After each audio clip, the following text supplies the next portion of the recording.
The name is Bond. James Bond.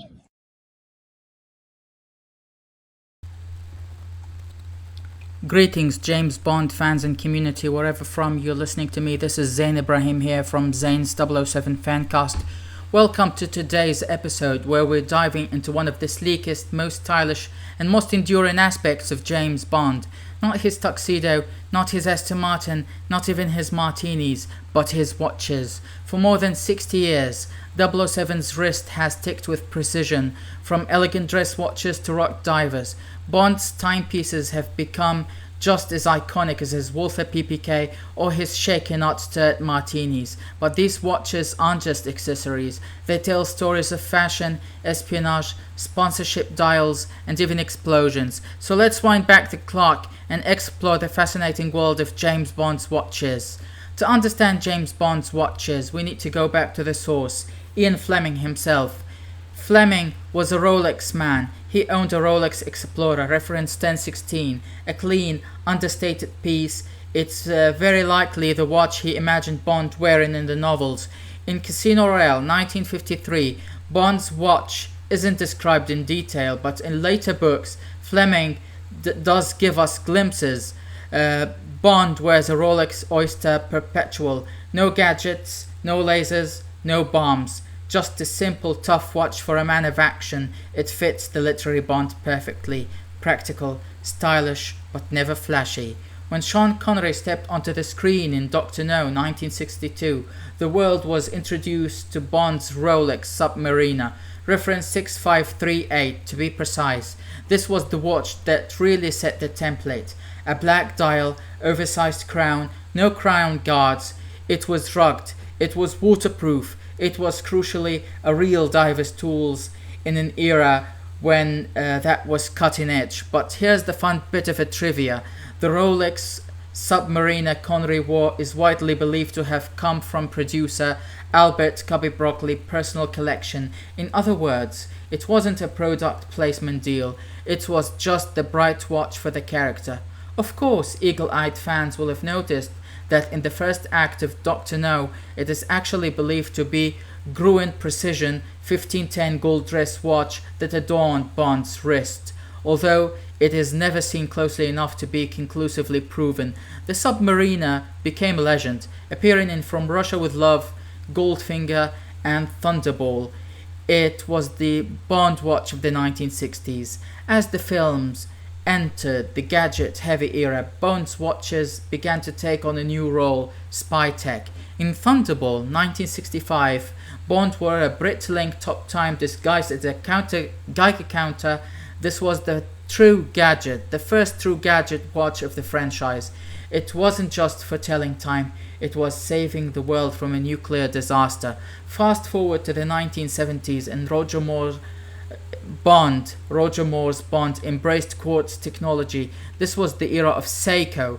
Japan was leading the watch world with digital displays, alarms, even ticker tape message readouts. In The Spy Who Loved Me 1977, Bond's Seiko 0674 LC actually printed out paper messages from M. In Moonraker, his Seiko M354 5019 had a built-in alarm, and in Octopussy his Seiko TV watch could receive live video feeds. It's very of its time. 1970s futurism and 1980s gadgetry. Fans today are divided. Some miss the rugged elegance of the Rolex era, others love the wild imagination of Bond Seiko's years. When Timothy Dalton took over as Bond in the late 1980s, the franchise shifted tone, darker, grittier, closer to Fleming's vision. And what happened on his wrist? A Rolex Submariner once again. In License to Kill 1989, no gadgetry this time, just a tough dive watch, a subtle nod back to Bond's roots. The biggest shake-up in Bond's watch history came in the 1990s when Pierce Brosnan debuted in GoldenEye 1995. Rolex was out and Omega was in. The Omega Sinister Professional 300 meters with its distinctive blue wave dial became the new Bond watch, and it wasn't just chosen at random. Costume designer Lindy Hemming felt the Seamaster was the perfect fit, stylish, professional, and importantly linked to the Royal Navy.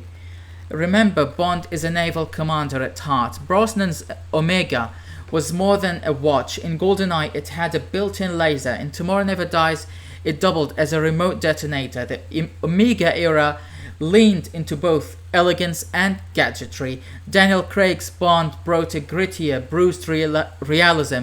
His Omegas reflected that. In Casino Royale 2006, he wears two, the Omega Seamaster Planet Ocean and the Seamaster Professional Diver 300 meters, both tough, utilitarian divers watches.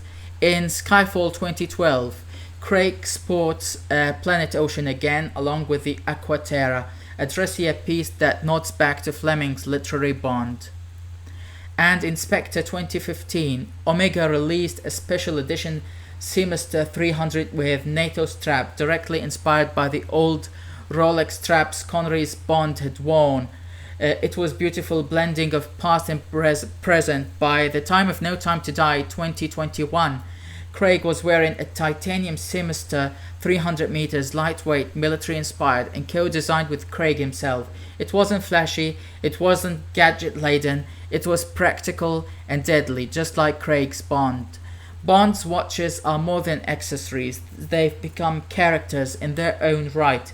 Fans debate them endlessly, watch collectors chase after them, and each new Bond film brings speculation. What will 007 wear next?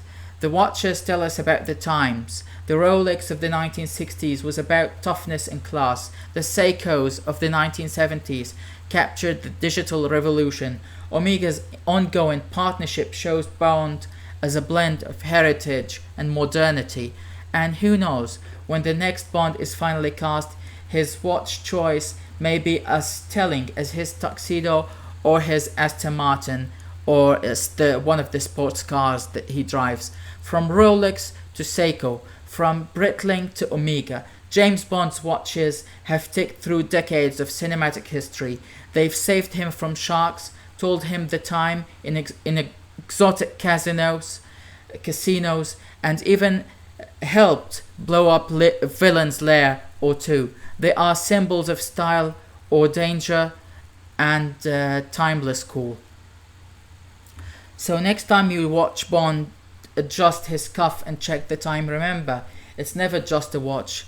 It's a 007 Ultimate Companion. You've been listening to Zain and the secret history of Bond's watches exclusively here at Zains007Fancast. Join me next time when we explore another piece of Bond's iconic world. Until then, keep your watches wound, your martinis cold, and your secrets safe. Subscribe and like for all the latest Bond news, trivia, and fancasts. Remember, at Zains007Fancast, we do it better.